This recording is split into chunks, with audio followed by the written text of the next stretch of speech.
Assalamu alaikum dear students, I am Anjum Shafiq, your biology teacher for grade 11, and today I am going to discuss the last topic of this chapter, that is hepatitis. So let's move to the classboard. An informative topic as well as important regarding long questions. तो इस chapter में से जो most important long questions हैं like HIV infection cycle and retroviruses and the life cycle of bacteriophages and the historical perspective of viruses. तो उनके साथ साथ ये भी एक मोस्ट इम्पॉर्टेंट क्वेश्चन है and most interesting as well. तो इंटरेस्टिंग भी है और इम्पॉर्टेंट भी है. इसमें मोस्ट ऑफ द टाइम आपके पास जो नॉलेज है उसमें मज़ीद इजाफा होगा. So listen very carefully. तो dear students, HEPA, the word HEPA, first of all, HEPA is derived from, it is the short form of hepatocytes. Hepatocytes. And what are hepatocytes? These are the cells of liver. Liver cells को hepatocytes कहा जाता है. तो उसी के initial HEPA से, ठीक है, हेपा या HEPA. And itis, ITIS. So this means inflammation.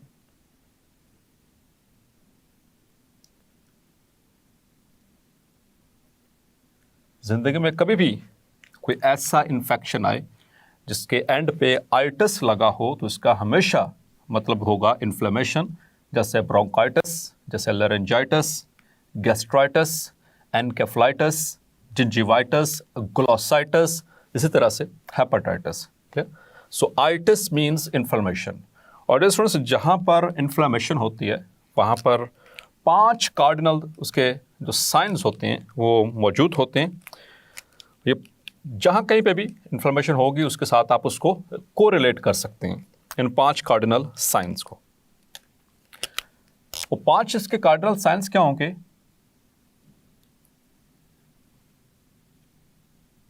Number 1 is redness. तो जहाँ पर इन्फ्लेमेशन होगी वो एरिया रेड होगा. क्लियर? Number 2 is swelling. वो एरिया सूजा हुआ भी होगा, ठीक है. उसमें आपको एडिशनली उसके अंदर एक जो है वो डिफॉर्मिटी नज़र आएगी स्ट्रक्चरल. जैसे कि ये बिल्कुल स्मूथ स्किन है, तो अगर यहाँ पर इन्फ्लेमेशन होगी तो ये उभरा हुआ नज़र आएगा. That is called as swelling. Number 3 pain. तो जो इन्फेक्टेड एरिया, इन्फ्लेम्ड एरिया होता है, वहाँ पर जब टिश्यूज़ इफेक्ट होते हैं या सेल्स इफेक्ट होते हैं, सो वहाँ पर पेन का एहसास भी होता है. Number 4 is that loss of function. तो जिस स्ट्रक्चर की इन्फ्लेमेशन होगी वहाँ का जो फंक्शन है वो आहिस्ता आहिस्ता ख़त्म होना शुरू हो जाता है. क्लियर? जैसे कि लेट्स सपोज के ये यहाँ पर इन्फ्लेमेशन होगी इस जॉइंट के ऊपर. आहिस्ता आहिस्ता क्या होगा कि ये I will be unable to move this joint. ठीक है, तो लॉस ऑफ फंक्शन. और 5वीं और अहम चीज़, दैट इज इंक्रीज्ड टेम्परेचर.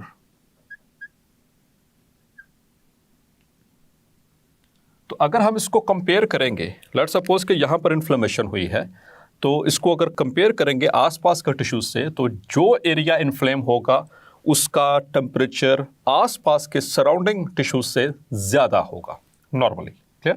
तो ये 5 1 2 3 4 एंड 5 ये कार्डिनल साइंस होते हैं which are related to inflammation. और इन्हीं को आप कोरिलेट करके ऑर्गन के साथ और सिम्टम्स को जो है वो एक्सप्लेन कर सकते हैं. सो ये वर्ड था हेपेटाइटिस. सो अगर हम इसको क्वाइन करें इस टर्म को, so it means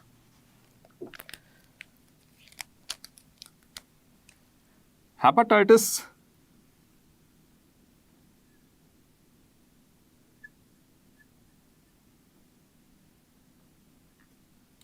is the inflammation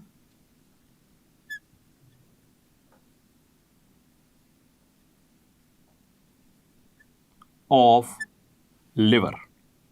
So that is its definition.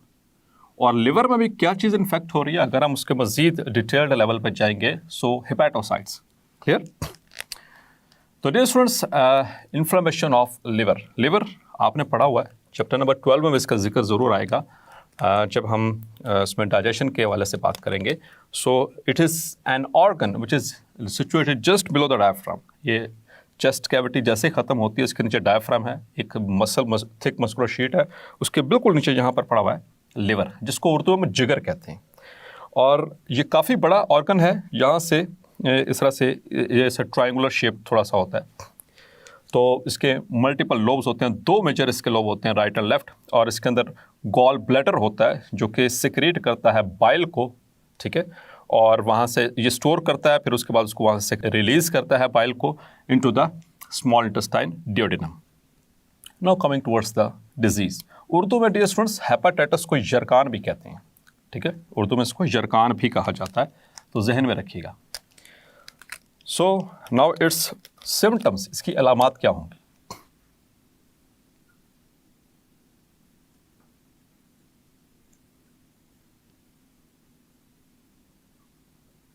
So as far as symptoms are concerned,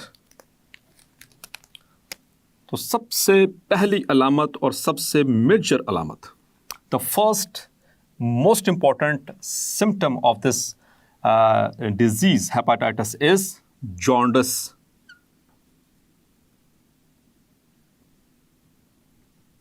Urdu में इसको कहता है पीलिया, ठीक है. ये जॉन्डिस मैं भी थोड़ी देर बाद इसका जो मज़ीद डिटेल से बात करते हैं इसकी जॉन्डिस के वाले से.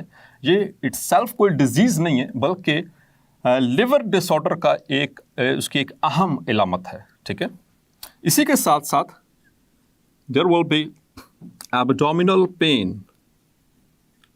चूंकि ये एब्डोमिनल ऑर्गन है, ठीक है, तो जब इन्फ्लेमेशन होती है तो ये उसी एरिया के अंदर हमें, चूंकि इस जगह पे मौजूद है, तो इस जगह पे पेन होगी, क्योंकि ये इसका करैक्टर है इन्फ्लेमेशन का. ठीक है. So number 3 is fatigue. जल्दी थकावट हो जाना, छोटे मोटे काम करके जो थकावट का एहसास होना या फीलिंग आना, so that is fatigue. Number 4, that is sometimes, not always, but sometimes there is mild fever. mild fever है, मतलब कि हल्का बुखार होगा, बहुत तेज बुखार इसमें नहीं होता. Number 5, loss of appetite.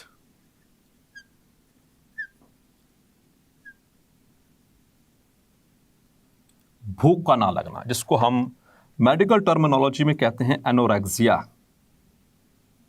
That is called as anorexia. भूख का ना लगना, तो ऐसे पेशेंट को भूख नहीं लगेगी या कम लगेगी. And number 6, enlarged liver.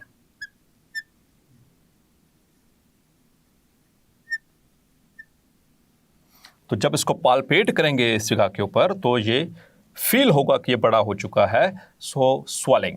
Clear. अंदर से देखेंगे तो रेडनेस भी है, चूंकि ये इंटरनल ऑर्गन है, तो बाहर से तो रेडनेस हमें नज़र नहीं आएगी. ठीक है.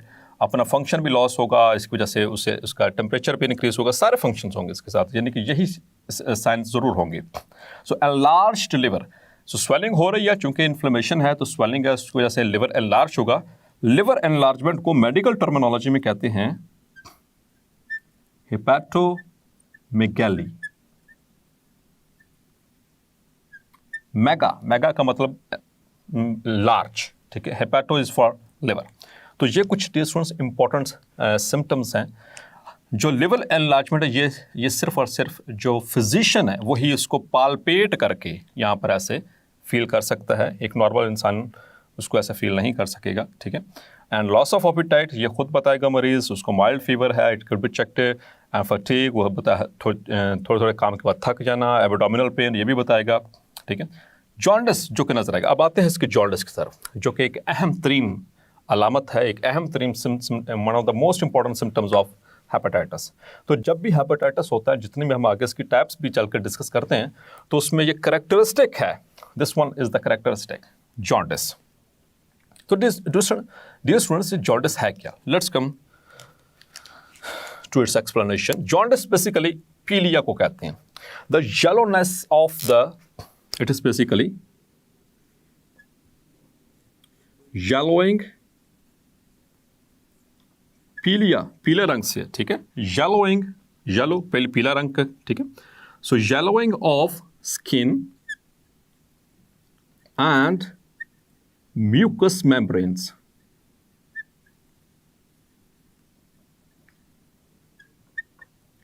जो स्किन और म्यूकस मेम्ब्रेन्स होती हैं वो येलो हो जाती हैं, क्योंकि स्किन बाहर एक्सटर्नली में नज़र आ रही होती है, ठीक है। ख़ास तौर पर ये एरिया जो एक्सपोज होता है हर इंसान का, ठीक है, चेहरा और ये हाथ, और जो हमारी म्यूकस मेम्ब्रेन्स हैं, ये वाली अंदर वाली और ये आंखों के अंदर वाली ये कंजक्टाइवा, ये सारी येलो कलर की नज़र आएंगी। येलो जो सा स्क्लेरा है, स्क्लेरा जो हमारा वाइट पोर्शन होता है आई बॉल का, ये भी स्ट्रॉन्ग येलो नज़र आएगा। So yellowing is the characteristic of jaundice, इसी वजह से इसका नाम रखा गया जॉन्डिस। अब ये येलो क्यों है? Let's come to the pathology. Just an interesting fact, as you are pre medical students, so you have to know about that कि ये येलोनेस क्यों हो जाती है, यानी पीलापन क्यों हो जाता है हमारे स्किन का या म्यूकस मेम्ब्रेन्स का। तो डियर स्टूडेंट्स, एक्चुअली होगा क्या कि आपको पता है कि जो ब्लड, हमारा जो ब्लड सेल्स, क्लियर, तो उनकी डिग्रेडेशन कहाँ पर होती है? उनकी डिग्रेडेशन कहाँ पर होती है डियर स्टूडेंट्स? चैप्टर नंबर 14 में भी डिस्कस करूँगा। हीम, ठीक है, एंड ग्लोबिन एंड आरबीसीज, इन सब का रिलेशन। So RBCs basically the red blood cells, उनके अंदर मेजर चीज, what is the major component of this RBCs? That is haemoglobin.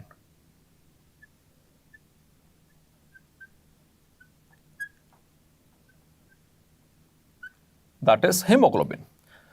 अब हीमोग्लोबिन जब इसकी ब्रेकडाउन होगी तो इसमें हीम अलहदा से ग्लोबिन अलहदा हो जाती है।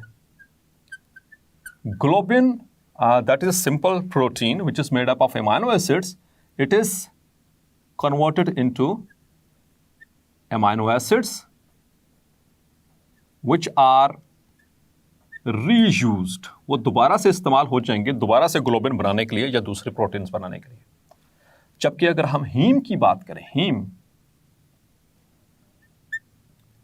Haem basically it is an iron containing protein. ये आयरन कंटेनिंग प्रोटीन है। तो इसमें क्या होगा? Let's come. So haem it will be degraded into the liver. ये लिवर के अंदर जाकर डिग्रेड होती है। अब लिवर के अंदर इसके साथ क्या होने वाला है, उसका एक छोटा सा ओवरव्यू, क्योंकि हमारा टॉपिक लिवर है, हेपेटाइटिस के अंदर ये इसका मेन सिम्टम है। सो लिवर में इसके साथ क्या होने वाला है? The haem is converted into porphyrin. It is converted into porphyrin. आगे चल के हम डिस्कस करेंगे कि इसका जो स्ट्रक्चर होता है हीम का, इसके अंदर जो हेड होता है, इसका जो पोरफायरिन रिंग, वो इसमें कन्वर्ट होगा, जिससे ये मिलकर बनी थी haem. Then this porphyrin is converted into biliverdin. It is converted into biliverdin. ये सारा एंजाइमेटिकली कंट्रोल्ड यानी कि प्रोसेस है। Then the biliverdin it is converted into bilirubin. It is converted into bilirubin. So bilirubin जो है dear students, that is basically yellow pigment. Yellow pigment है जो कि डिग्रेड ये उसके होने के बाद, हीम के डिग्रेडेशन के बाद ये बनती है। अब ये नॉर्मली क्या होता है कि जब ये बिलिरुबिन बन जाती है, so it is converted into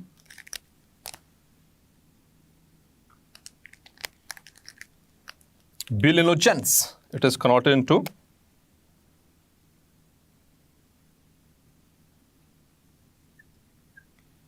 बिल्यूनोजेंस, दो तरह के बिल्यूनोजेंस बनते हैं।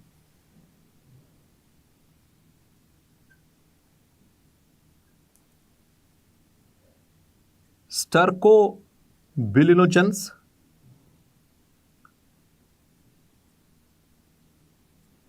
and urobilinogens.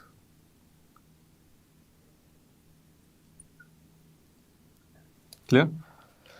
जो स्टर्कोबिल्यूनोजेंस हैं, they are passed to the intestines, ठीक है, so they are passed to the intestines. और जो यूरोबिल्यूनोजेंस हैं, they are passed to the kidneys.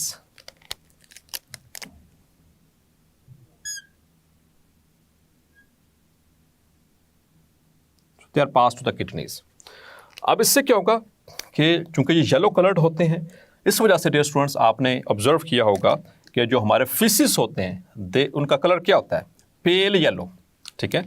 तो यहां से जो फीसिस बनेंगे, they will be pale yellow, not strong yellow but pale yellow। और इसी तरह से आपने नॉर्मल यूरिन का कलर भी ऑब्जर्व किया होगा। सो यहाँ से किडनी के पास जब ये यूरोबिल्यूनोजेंस आएंगे तो उससे यूरिन बनेगा और यूरिन का कलर भी क्या होगा? Pale yellow. आपने ऑब्जर्व किया होगा, इट्स पेल येलो। तो ये सारा जो प्रोसीजर आपको बताया dear students, that is basically ये नॉर्मल प्रोसीजर है। लेकिन ये देखिए इसका मेजर पोर्शन जो है इसकी डिग्रेडेशन का कहाँ पर हो रहा है? लिवर के अंदर। तो अगर लिवर ही इन्फ्लेम हो चुका है, तो मैंने क्या कहा था कि जब इन्फ्लेमेशन होती है तो there is a loss of function, तो ये अपना फंक्शन सही तरह से परफॉर्म नहीं कर पाएगा। मतलब कि ये जो फीसिस में जाने थे और जो यूरिन के अंदर जाना था, वो सही तरह से उसकी ट्रांसपोर्ट नहीं हो पाएगी। अब इससे क्या होगा? ये जो उनसे पिगमेंट्स हैं, ये येलो कलर के जो पिगमेंट्स हैं, this get started accumulating in the blood। तो ब्लड के अंदर वो जमाना शुरू हो जाते हैं। तो ब्लड के अंदर जब उनका लेवल रेज रहेगा, क्योंकि लिवर अपना फंक्शन परफॉर्म नहीं सही तरह से कर पा रहा, वो सही तरह से इनको यूरिन और फीसिस के जरिए एक्सक्रीट नहीं कर पा रहा, तो क्या होगा कि जो जहाँ जहाँ पर ब्लड जाएगा वहाँ पर वो एरिया येलो नज़र आएगा। तो इंटरनल ऑर्गन्स तो हमें नज़र नहीं आ रहे, बाहर तो हमें स्किन नज़र आएगा। और स्किन के अंदर क्या मौजूद हैं? The microscopic blood vessels which are called as capillaries, वो तो हर जगह पे मौजूद है। तो जो जब यहाँ पर वो ब्लड आकर एक्यूमुलेट होना शुरू होगा, यहाँ पर उसकी कंसंट्रेशन ज़्यादा होना शुरू हो जाएगी। ब्लड एक्यूमुलेट नहीं होगा, मतलब I mean to say that कि जब यहाँ पर ब्लड आएगा, ब्लड सर्कुलेशन होगी, तो वो उनके अंदर there are increase levels of these pigments. तो इस वजह से ये कंजक्टाइवा और आई बॉल और ये जहाँ जहाँ पर ब्लड सप्लाई जा रही है, वो एरिया आपको येलो नज़र आएगा। So that is the first symptom of hepatitis. Clear? तो आपको अब क्लियर हुआ कि ये क्या इसके पीछे वो पैथोफिजियोलॉजी चल रही है कि ये पीलिया क्यों हो जाता है, जॉन्डिस क्यों हो जाता है। सो जॉन्डिस डिजीज़ नहीं है, ये basically it is the symptom that your liver is not working well. आपका जो जिगर है वो सही तरह से काम नहीं कर पा रहा, ये उसकी एक अलामत है। और डियर स्टूडेंट्स, आमतौर पर जब इसको हम कैटेगराइज करेंगे तो ये वायरस बेसिस के ऊपर होगा। अब इसकी कॉजेज़ पे चलते हैं, तो कॉजेज़ में आपको पता चलेगा सिर्फ वायरसेस ही इसके जो कॉजेटिव एजेंट्स नहीं हैं, बल्कि कुछ ड्रग्स भी हो सकती हैं। सो कॉजेज़, तो ये एक सादा लफ्ज़ है, आम इसको बेसिकली अगर मेडिकल टर्मिनोलॉजी में देखें, बायो की टर्मिनोलॉजी में देखें, so it is also known as aetiology, जिसमें हम रीजंस को डिस्कस करते हैं, कॉजेज़ को डिस्कस करते हैं कि ये फलां चीज़ क्यों हुई। सो अगर इसकी कॉजेज़ की बात करें dear students, so number 1 is the virus. So viruses, as our chapter is related to viruses, तो इस वजह से यहाँ पर डिस्कस हो रहा है ये वाला टॉपिक। और number 2 are the toxic agents, and number 3 are the drugs। खास तौर पर डियर स्टूडेंट्स ये पल्ले बांध लें, जिसको ये बात आज समझ आ गई वो काफ़ी हद तक इससे मुफीद हो सकता है, जो मैं अभी बात बताने लगा हूँ। ड्रग्स के हवाले से, ड्रग्स, दो तरह की ड्रग्स आपने पढ़ी हैं, एक होती है मेडिसिनल और एक होती हैं एडिक्टिव। दोनों की तरह की ड्रग्स की बात हो रही है, दोनों की। खास तौर पर वो ड्रग्स जो कि हैं पेन किलर्स,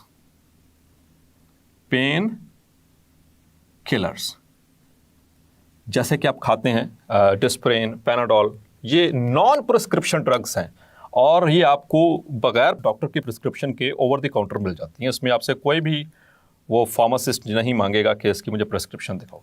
क्लियर? तो ये ऐसी ड्रग्स हैं।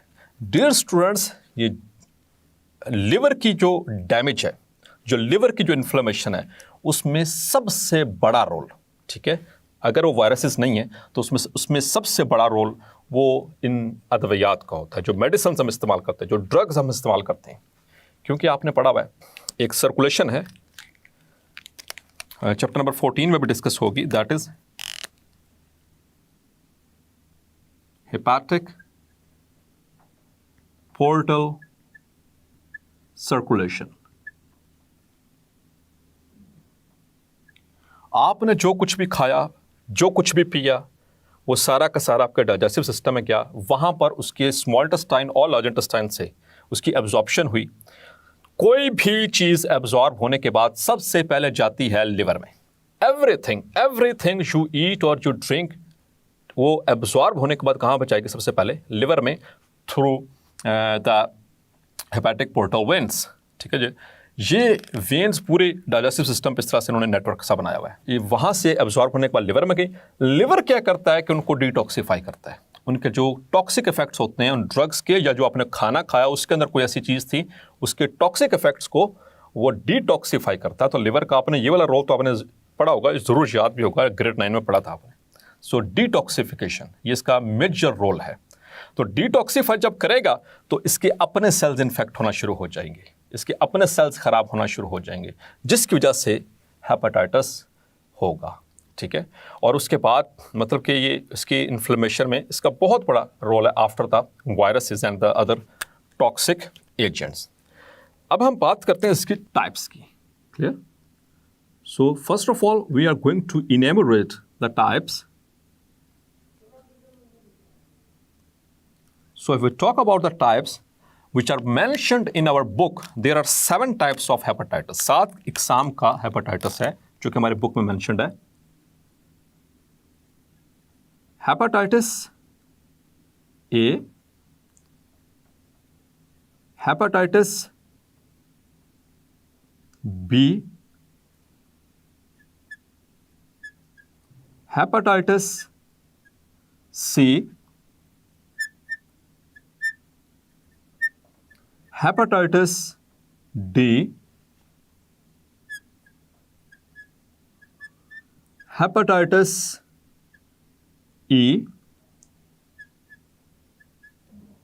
hepatitis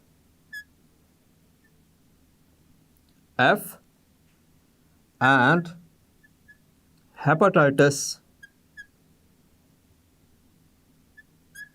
G. So these are the 7 different types of the hepatitis. तो इसको डिटेल से हम डिस्कस करने वाले हैं अपने नेक्स्ट लेक्चर के अंदर। सो डियर स्टूडेंट्स, होपफुली आज का लेक्चर भी आपको क्लैरिफाई हो गया होगा।